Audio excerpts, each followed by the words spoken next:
Alright, hello everybody. I am back with more Ladies' Choice, if you couldn't tell by the sound of the music. I don't know how long I'm going to be able to record without being interrupted, so... because then I gotta go tend to dinner and whatnot. So... last time we left off... we're gonna load. Where was I? Here? No. We had just spent time with Larry, and I think we're going home or something. We'll find out. So, Rose seems to be very happy and everything, yet I cannot keep the smile from my face, unable to remember the last time I spent so long in such distracting company. Okay, so I don't know where Amesbury went, but we have Foxley. Always. He's like following Miss, what's her name? Like, he's stuck to her like glue. Colonel Foxley kindly offers to escort us home, a suggestion I note Arabella is most keen on agreeing to. Well, she's got a fella. I don't think she should even get engaged with that other guy she was talking about. Are you joining your time in Bath, Colonel? Ooh, you see that really quick blush? More than I could have hoped. The two smile brightly at each other and subtly try to slow my steps so as the pair walk ahead together. Well, see, we're a nice girl. We continued on down the darkened street, an oil lamp at the end guiding our way. It is not far until we can emerge back onto the main street, but our progress is stopped by a sudden voice echoing before us. Larry, is that you? Halt a moment if you would. Ooh. Is this the swindler they were talking about? Where's Larry when you need him? Dang, he looks like Zorro. He's got a very Zorro-like look about him. I stare at the man before us, his face cloaked in shadow and half hidden by rather flamboyant dark hat. The glint of metal catches my eye, and I tense at the sight of what I assume is a pistol gripped in his hand. Ooh. As the stranger approaches, the colonel steps in front of us, his arms spread defensively. Do you not see it? It's Larry, you guys. It's Mr. Amesbury. That's who it is. That is not a very good disguise. And he was talking about this at the picnic with us. Oh. The tables have turned. The dark club man is quite effective at blocking the narrow alleyway, apparently a practice he does often. Move aside. I flinch at the strength of the colonel's tone, not expecting such a normal gentleman to be able to sound so assertive. He's a soldier, like he's able to, you know, he's gonna protect his love, which is Miss Bella. The stranger merely laughs and continues to approach. Look at that smile on his face. Is this him, the society swindler? What a name. That's a horrible name. What's your name? I'm the society swindler. I ruin society. I mean, I'm afraid. No, I'm not. What just happened? Oh, sorry. Arabella whispers it to me in a rush, and I realize she must be right. No need for such defense, my good man. The swindler gestures to Foxley's stance, but the colonel doesn't move. I have no plans to cause harm as long as everyone is agreeable to my terms. What do you want? What any thief wants. His heavily shadowed gaze passes behind the colonel, and I gasp as his focus lands on me. Sorry I was rudely interrupted. Kind of pissed me off. We'll continue. With this dude that we know who it is. Like, this is a horrible freaking disguise. If you would, he gestures his gun at Foxley to move aside. The colonel stiffens. Come now, I promise no harm, but you must move. Arabella places her hand on Foxley's arm. It's all right, Colonel. Do not get yourself harmed on our account. But Arabella, The swindler seizes the distracted moment between the two, pressing his gun against the colonel, who shuffles to one side, taking Arabella along with him. My breath catches as the stranger comes to stand before me. He wants me. He wants the lady. I'm unsure why, but I don't feel as fearful as I know I should, because you kind of feel like you know him, because you do. My lady. He greets me, his voice low and husky as it washes over me. His gaze flickers down to my arms. What a beautiful pair of gloves. His eyes move back up to meet mine. A fine payment. Okay. If our guy is a freaking swindler, a thief. I mean, why is he a thief? He's loaded, right? I mean, he has a... Is it because he's like, oh, I don't want to... I mean, okay, judging by the fact I know who this guy is, I really don't care. So I could say, take them, just please leave my friends be. You'll have no payment from me. What could you possibly want with a pair of women's gloves? Silently hand them over. We're gonna say, what could you possibly want? He's like, I'm gonna sell them. Force myself to half smile at the man. And what could a rogue like you want with a pair of women's gloves? Cocks his head to one side, a teasing smile curling his lips. For a moment, a hint of recognition flickers over me, but it is gone as he speaks. Are you hoping to disarm me with such charm, my lady? Try a little harder and it may just work. Rose, please hand the gloves over and let us leave with haste. Arabella's worried, please pull me from my surprise at his confident statement. I'm sure we would all prefer to put this behind us. So my payment, if you please. I frown and reach down to pull the gloves off. My fingers fumble at the edges of the gloves, and I let out a sharp breath. Allow me. Before I have a chance to respond, he moves his free hand to the top of my glove. His fingers glance over the skin of my arm, and I swear I notice him hesitate for just a moment. Then he rolls the silk glove down with slow ease before sliding it from my fingers. He repeats this action with the other, and I find it a little difficult to breathe as his touch traces down my forearm. There is a gentle quiet that passes between us, and I find his attention focused more intently upon me than before. Have I scared you into silence? You wish for my gloves as payment, sir, not my conversation. Oh, we sassy. We sassy as hell. And yet now I wonder if I have been remiss to ask for only the gloves. What, you want my panties too, you frickin' pervert? This guy... I don't think we're gonna date him now.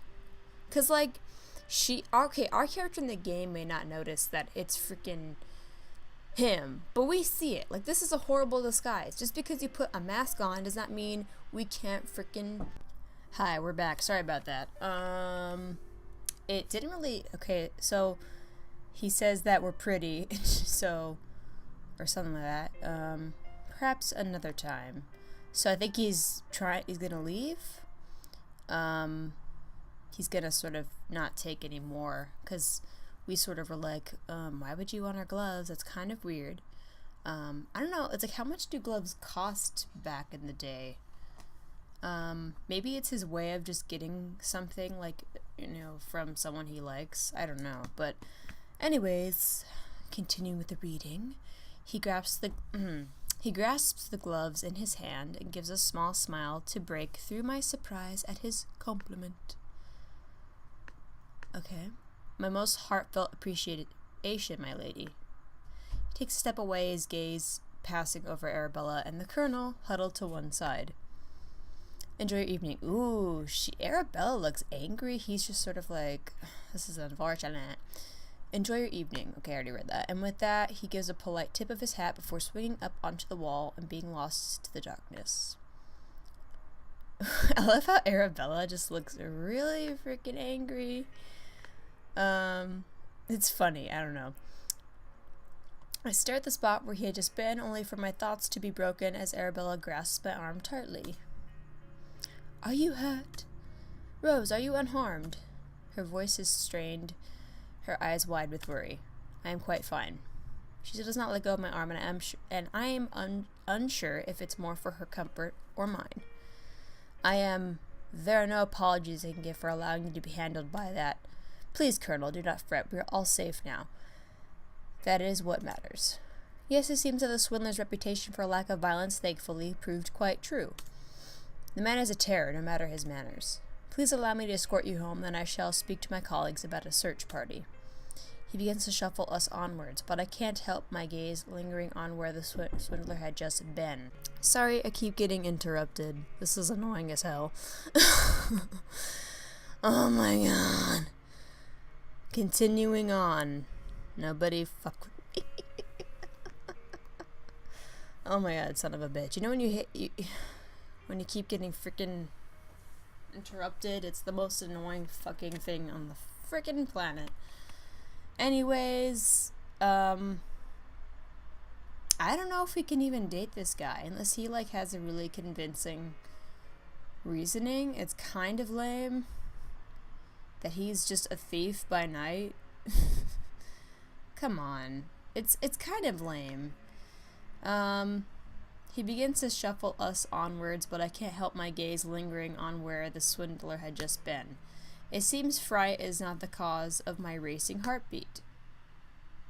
The next day, Arabella and I have barely had breakfast before a gaggle of women come to call. Seems they heard of what happened and came to get a first-hand account of the event. Unsurprisingly, Foxley calls not long after, though has little chance to speak between the questions and excitement of our visitors.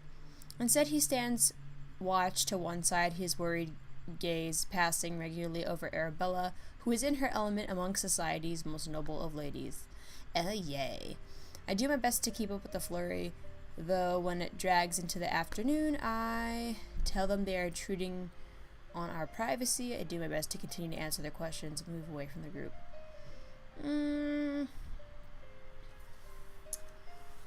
I mean, it's not that big of a deal. I mean, probably for them, I don't know. This is annoying, like, who cares? I don't want to talk about that crap anymore. Like, if you're, just keep asking you, like, what happened? Like, I don't care. Tell them they're intruding on our privacy. I'm just gonna move away. Like, you got this, girl. Unable to take the relentless barrage of, I'm not gonna say that word right, of questions any longer, I stand from my place and quietly move to the other side of the room. It wasn't my intention to offend the woman, though that seemed to have been what, we're already the weirdo, okay? Whatever. Just be like, I'm gonna go. Don't wanna, you'd feel the same way if you were freaking, gosh, asked so many questions that you probably have been answering the same ones the whole dang day. Arabella gives the woman a polite smile and they return to chattering amongst themselves. You look quite exhausted, Rose. Well, no shite. Worry clings to her words. It is just the company. They are rather overwhelming after years of barely being company at all. Exactly. I do forget you are not used to town ways quite yet. We share a quiet laugh.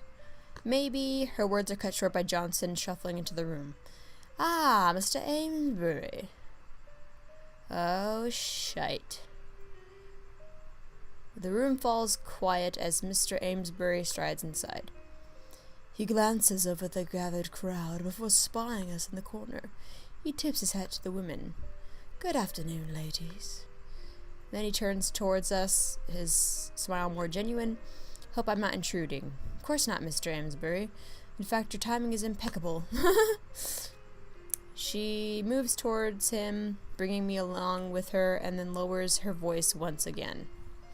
I fear Rose is a little overcome with so many guests. Maybe it would be best if she got some fresh air. A walk into town, perhaps? That would be most welcome. Then please allow me. Oh, gosh. Oh, gosh. He steps forward and offers his arm. Which I am more than happy to take. But, dude, how do you not see that is freaking him? He is a swindler. But, Arabella, I cannot leave you to handle them alone. But I am not alone. She glances behind her to where Foxley is stood like a sentry in one corner. Jeez, Foxley. Everywhere we look, it's Foxley. I give a nod of understanding before happily led away by Mr. Amesbury. Okay. There are a few people in the center of the... sorry, that looks weird. The centre. The center of town.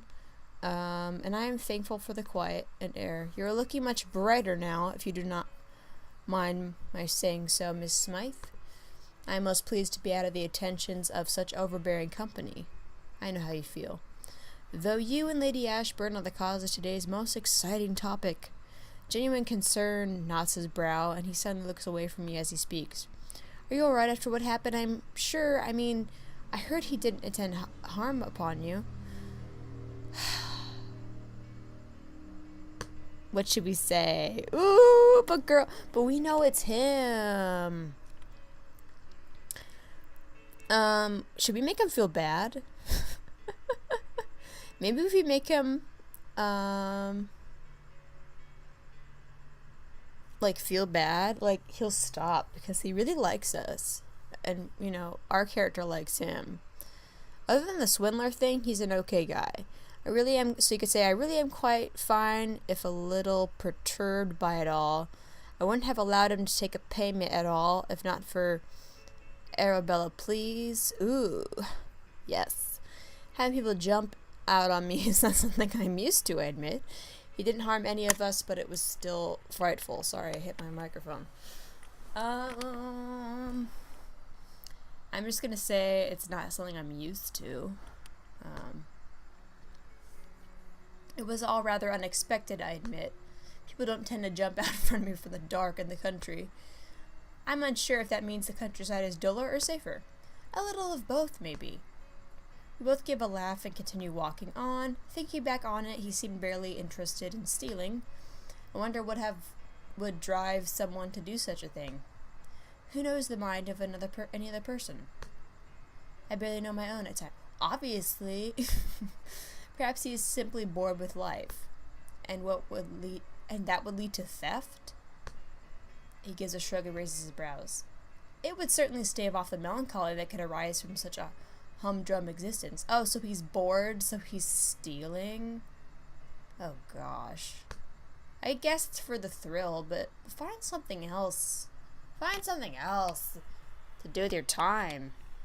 Jeez. Find a better hobby, Larry. I pause and stare up at him, examining the small smile on his face and the brightness to his eyes as he speaks. I dare say, Mr. Amesbury, you almost sound like you admire the swindler. That's because he is the swindler, Rosie. Maybe I do, in some way. Someone taking their life into their own hands and doing something daring with it. Well, he's not violent, so how daring can that be? He also has a gun that he just, I was surprised he didn't use the gun, almost. Should not even a small bit of that being inspiring? Ooh, I think we're gonna have, an option of what we should say. The memory of the masked man's touch against my arm sends a shiver coursing through me. I'm sorry. But I push it forcefully from my thoughts to answer with a clear head. Maybe if he was not interfering with others, yes, I suppose I can see what you mean. He is a scoundrel no matter his reasons. I think as long as he's not hurting anybody, it's okay.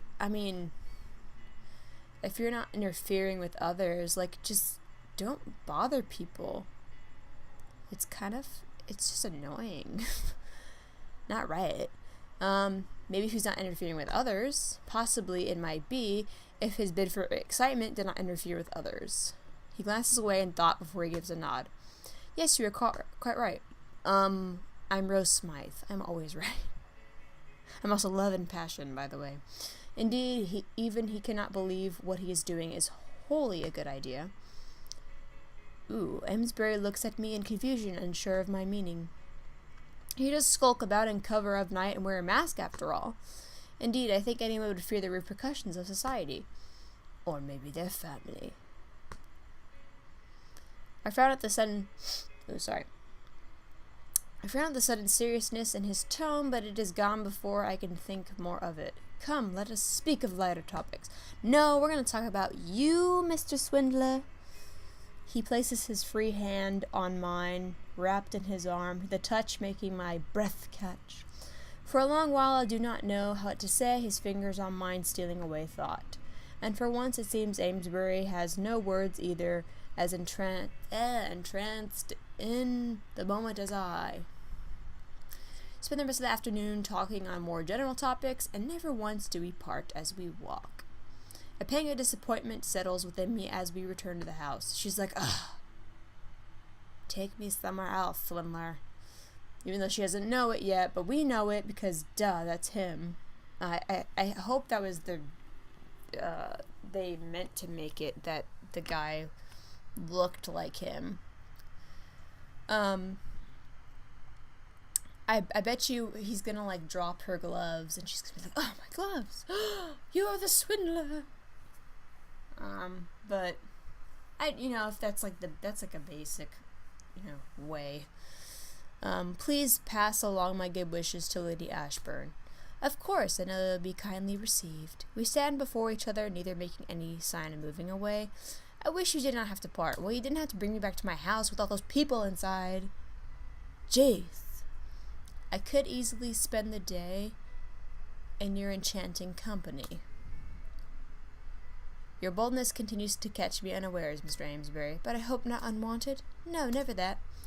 As he steps closer, his nearness captures any words I could have spoken, and it is all I can do to keep from blushing too deeply. Good day, Miss Smythe. He tips his hat to me, his heavy gaze never leaving mine, and moves to walk by me. I bite my lip as his hand brushes mine when he passes. She's gonna be like, I remember that touch. It was the touch of the swindler. Taking a few moments longer to compose myself, I head inside with a smile. Stepping inside the foyer, I am pleased to find that we have no more visitors. Oh, praise Jesus. Did you have a pleasant stroll, Miss Smythe? Johnson asks as he moves to take my coat and hat. Very much so, thank you. I must say, I think you do see Johnson more. They never show him, which is strange. You do see Johnson more in this story than you do with Stanton's story, so yeah. I shrug out of my outerwear and move towards the drawing room, but am halted in the doorway by another figure who nearly collides into me. Miss Smythe, I did not mean to almost trample over you in my distraction. No harm done, Colonel. I am surprised to find you here still. Yes, indeed, I do not mean to intrude. Is there everything all right, Ernest? Oh, now we're on to the first name basis. Went from Foxley and Colonel to Ernest. Oh, Rose, why did you not say you had returned? This is my house. What the heck? Huh?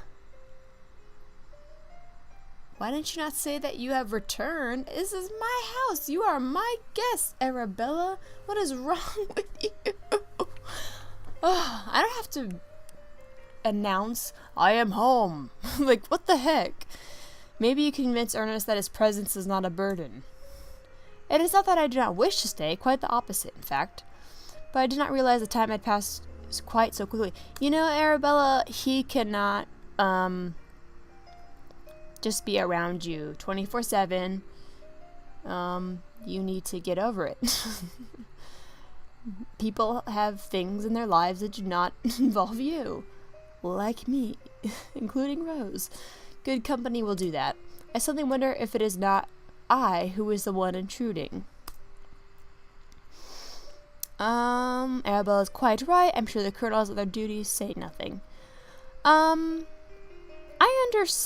know she's probably like, girl, like, you're my wingman, like, you're my wing girl, but like, get him to stay, but he has other things to do. Just like, if I hate it when people are like, oh, I have to go, and they think it's, what's it called, the other person just thinks it's, they feel unwelcome or something, and it's like, that's not the truth. I'm going to say I'm sure the Colonel has other duties. I'm sure the Colonel has many duties to attend to, Arabella. He's a colonel, for crying out loud. As much as we may wish otherwise. I made her blush go away. I find a task that does not promote fun to be overly tedious. Well, girls just want to have fun, I get that, but we cannot always have fun. That's not what life is.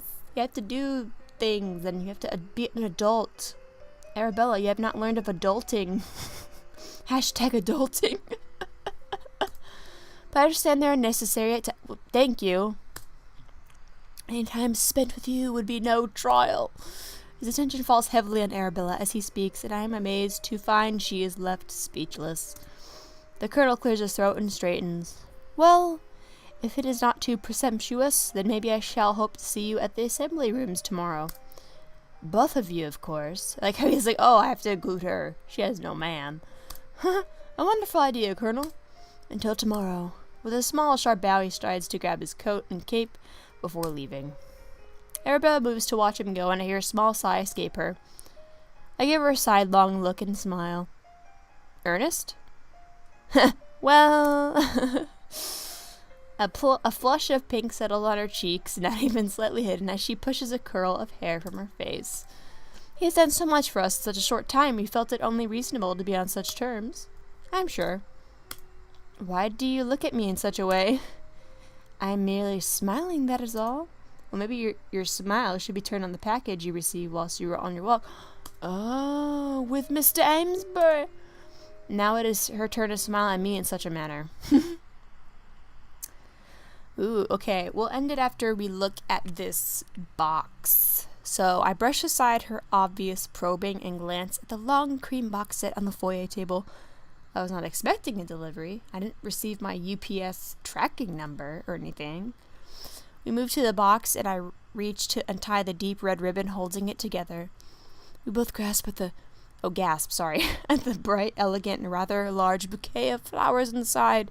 It's probably roses, red roses, which is very basic. I feel like they should, do something else, because red roses are just like, that's... Everybody gets red roses. Not that they're not lovely, it's just, maybe they like tulips, or different color roses is nice. What a display. Yes. And look, there was a note. It's signed, Society Swindler. I grasped the small cream envelope, my name swirled delicately across the front. Opening it, I frowned deeply at the words contained on the card. Ooh, we have a thief that's hitting on us. It was a true delight to spend time with such an intriguing lady. I hope I'll have the pleasure again and maybe receive that conversation. Yours most graciously, the Society Swindler. Oh my! What the... What a weirdo. This is when you get a restraining order, you go to the courthouse, you yell, witch, I don't know what time period this is. I'm sorry. It's like the 1800s, I think. Roughly. I'm sorry if I don't know, but I think it's the 1800s. I could be very off. Oh my is right, Arabella. Arabella practically faints beside me, her hands grasping the table to keep herself upright. The gall of him! How does he know my name?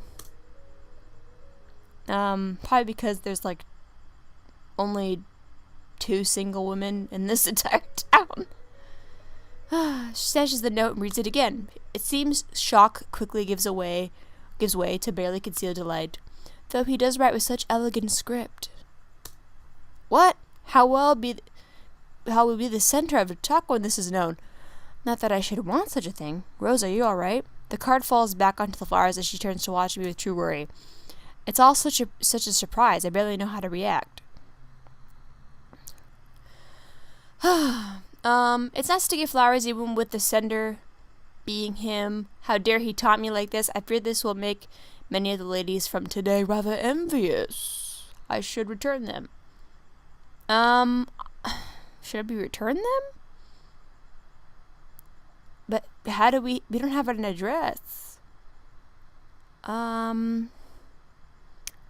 This is like when you have a stalker and you're like, oh, thanks. Like, I know I'm amazing, but I should return them. I don't care if it's and then watch him, like if he receives them again, like somehow we find the address and we return them to the Society Swindler, and then we see Mr. Amesbury when he's not in his Zorro mask, and he's like, Oh, hello. I'm gonna return them. I should return these immediately. Return them? Yes, Arabella. I'm not gonna do anything just for a kiss and marriage, okay? Good gracious, no, Rose. He may be a rogue, but he has fine taste. Really? I can go buy my own flowers. I don't care. I have money. Look, I have flowers in my freaking house. I have plants. I have pictures of flowers. I will not let your sensibilities deny you from enjoying the splendor of this wonderful display.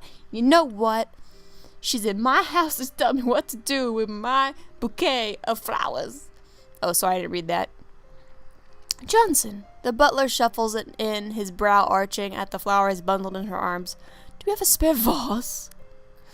Just one or two, Lady Ashburn. Arabella sweeps away the flowers, trailing the beautiful scent of them behind her. We'll save it here, and we'll continue very shortly. I'm going to end this part 3. We've been swindled. Save my game. Alright, everybody have a good night. I will see you in probably 2 minutes. I'll start another thing. I don't know. Peace out. Or something like that. Or no, I'm not going to quit. Sorry. Bye.